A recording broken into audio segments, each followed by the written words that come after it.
Hello, this is Adrian from my channel Randomdrop, and I am coming back to you after I have beaten completely Xenoblade Chronicles 3.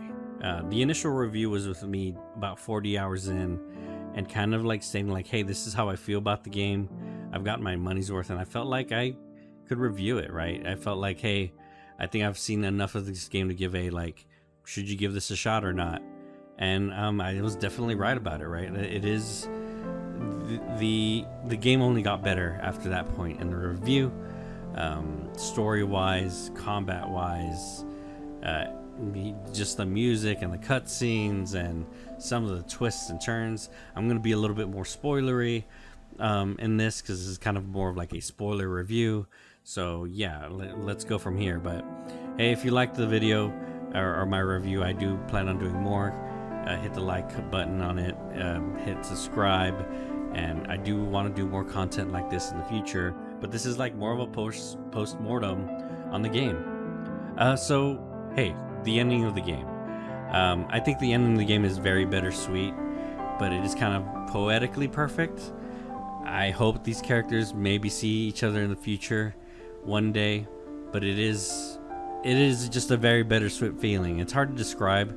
It feels like, hey, there has to be a cost to everything we've done, and the cost is these bonds that we have formed with these characters kind of have to split up, and you don't know if they'll ever see each other again.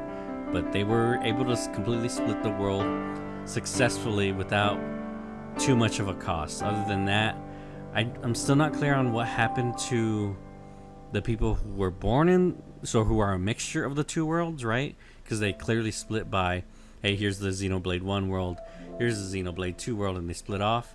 But there is that, you know, the Ouroboros people or whatever, the people from the city. I don't know exactly like what happened to them, if they got split between the two worlds or they got obliterated. No idea. But maybe if you know, leave it in the comments below. That'd be pretty helpful. But yeah, overall in terms of the ending, I think it's like a great spectacle and awesome. I really didn't love X, Y, and Z at the very end. You kind of get to X, and she's been kind of taunting you through the whole game. Then you can just kind of fight her, and then that's it. Like, there's no cutscene after you beat her. She just kind of disappears in front of you. And then Y, who was like Mio's tormentor, again, you beat him, and there's just not much else after that. And then you finally go to Zed's room, where like the first part of the fight is basically him monologuing at you for a very long time. And then it builds up to the climax of you, like, you know, being able to actually damage him and beat him, which is all cool, and voice acting and all that, and cinematography, symbolism. It's all great, right? I just didn't love it like gameplay wise, and then when he turns into a giant head, it is hype as shit though when all your heroes and party members show up to like Knights of the Round's ass and like fight him, right? It's like, oh, you guys are in trouble, and then all the friends you've collected throughout the journey start showing up. Like, I got teary-eyed during that part, and I was like, fuck yeah, let's go. Whenever everyone just started popping up, man, it was a really good moment. My only really problem with Zed, or the final boss, is that it's just a giant head in the fucking sky of raw emotion. You end up finding out that Morbius is more of like a, from my understanding, it's like the negative emotion of moving on, right? And like it kind of just grew into this god or monster. It's not really like a group of people in any way or something like that, but it is just like it's a force of emotion, right? Like it is very much a JRPG staple, this type of stuff. Again, it doesn't break the game for me in any way, but you know, I think Noah's and M's story is super satisfying on how that ends up playing out, and N being like really the main villain overall, and then Zed kind of like tying the end, I guess, there. In terms of combat, it's really good. It got better and better and better. Of course, I beat the game like at 80 hours, right? So there's a lot of stuff I just did not do. I got the Soul Hacker class, and holy shit, you're just unlocking so many things, and you could probably make something stupid with it. But dude, I don't have the time to...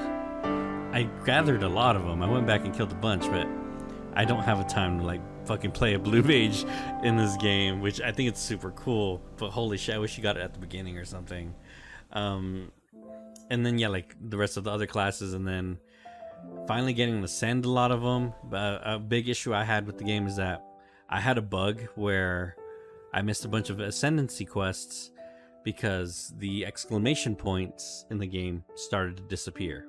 They were just no longer popping up. I didn't really notice for a very long time. I thought just the game had less of them. But I was getting chapter 6, chapter 7, and I was like, what the fuck? Why aren't these quests popping? I looked it up, and Lanz's ascendancy quest was supposed to be at level 5 or chapter 5. I'm here at chapter 7. I looked it up and I saw that, hey, if you are putting the game on sleep mode, it does have a chance of bugging out the game to where the exclamation points aren't showing up anymore. So you have to close the app and relaunch it completely fresh, and that will fix the problem. Sure enough, I did that, and everyone and their mother wanted to fucking talk to me at that point. And there's just quests everywhere, man. So I didn't get to do everyone's hero quests, but I did all of the main crews and the classes that interested me the most to do their hero quests. And, you know, finish up land stories, finish up Senna's, and so forth. And yeah, I think it's a real bummer that I missed all that stuff. But hey, bugs happen. It's a very, very large game, and I'm just glad I was able to. I'm glad like there was no point of no return where I couldn't do those quests. I was able to do them till the very end, right? And those hero quests are a must because they finish like very crucial arcs for some characters, especially Senna's and Lanz's, and yeah, especially Senna's. Holy shit, because it like involves another character too, and all that like we didn't really get much like payoff, or like it didn't really wrap up. And yeah, I think the combat overall got better and better all the way through. The way you could build the classes, I think some of the late game healers are fucking busted as shit, and that's great. Especially when you're getting towards the end of the game, man. I just don't want to worry about healing. Hey, you bring in freaking Mio's friend, what's her face, and she like can reset cooldowns and shit, and it just makes like the rest of the game a joke on normal mode. I imagine like harder difficulties, hey, you have to like plan out and stuff more, but if you're doing any side questing, you're getting through that game and you're fucking level like 20 levels ahead of everything and just blowing shit up, right? But I did love like every now and then I'm going to the main story quest, and then you see like a mob that's your level, that's like level 80 or something. You're like, hell yeah, let's go fight it. And those are always a joy and a treat. And yeah, I think the combat is great overall. I think they nailed exactly what they wanted to do with it. The only thing they just need to fix is the toggle system between characters. Have a slow-mo when you're like flipping through characters. Like that's really other than like it being not on a fucking Switch, that is the only thing this game needs in terms of combat is character swapping and just making that smoother. So I hope in Xenoblade 4 they get to that. And yeah, in terms of like where that leaves me with 2 and 1, I didn't play 1 or 2 at all. I do get the references now, now that I've beaten the game and kind of just look stuff up, right? Or I didn't look everything up, but you can literally just type in, here's these 2 characters' names that are clearly from 1 and 2. Look them up real quick and be like, that's that person, that's that person. Okay. I still don't know the plot of 1 or 2 in any way. I just know that these 2 characters exist. And, you know, they discussed like, hey, it's 2 worlds that were going to collide. I don't know exactly why that stuff was happening. I don't know if it's ever mentioned in 1 or 2 why the worlds collide. But in this story, hey, in the past, the worlds of 1 and 2 collided, causing this 3rd world. And your job was to, hey, split them back up. Or what they were trying to do is reform a new world. But it looks like by the end of the game, you just end up splitting them back up. And everything is hunky-dory, I guess. I'm not exactly sure. Like I said, I don't know what the hell that did to the city people at all. But yeah, again, I do like it makes me interested to play 1 at least. Everything I've seen about 2, just I don't like the character or like the character designs and the blade. Like something just feels super off about 2 to me, but maybe I'll check it out one day. Xenoblade 1, though, I have played a good chunk of it. I got lost in side quest hell.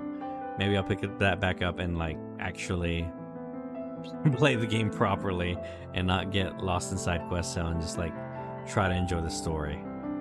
But yeah, like that's kind of where I'm at with this game. Like, I think it's incredible.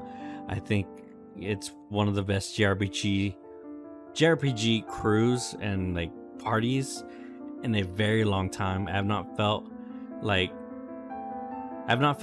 a group of characters were this tight since like Persona 4 type stuff, right? Like the Persona 5 characters, they're great, they're awesome, but they didn't have like that chemistry like 4 did, I feel. And these guys, like, they had, every time they were all talking to each other or talking to a different party member, it was always really good. The dialogue was always great. The voice acting is so fucking great. And yeah, and I listened to it all in English, and it's very well done, man. Uni is probably my highlight of the game. I didn't like Uni at first, and I thought she like seemed very generic in terms of character design, but man, does she grow on you. Her fucking snarky ass remarks and her like smug faces, it's great. And I love Mio as well, and Senna, like, dude. And I think like how Lance is dealing with grief, and like how he seems like a fucking meathead, but like when he like some of those scenes where he's just talking to Senna, he'll be like, hey, you doing all right? And it's really good. It's fucking gold, man. The scene where you think Mio is dying finally, and how that's built up where they're like locked in a month, is a really incredible highlight that I would not want to ruin for anyone.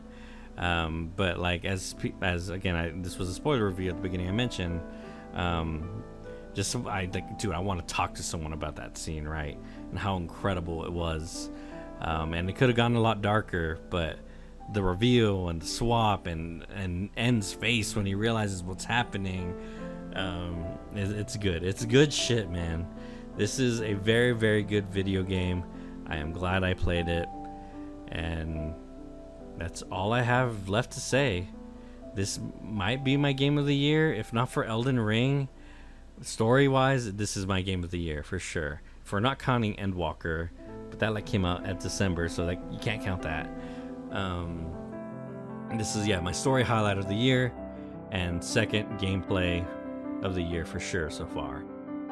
But if you like this video, or if you want to say anything, or hey, what is your favorite moment in Xenoblade Chronicles 3, leave it in the comments below. I will read them, I will reply, and I'm going to try to do some more videos. I'm going to probably take a look at Soul Hackers 2 when it comes out. It's probably going to be very middling, but hey, I'll give it a shot. And I do have Digimon, that Digimon game that came out recently, and I just have not had the time to play it, and maybe I'll dig into that. I do stream on twitch.tv/rando_068. It's been a lot of World of Warcraft lately, but I'm going to try to change that and do some other shit. I love playing 14 as well, and raiding season is going to be back on track for that soon, so I'll be streaming some of that. But again, leave a comment, like, subscribe, and I will see you next time. Also, subscribe to the Bite of Gum Gum podcast and rate it 5 stars. It's a great podcast. If you love One Piece. Bye-bye.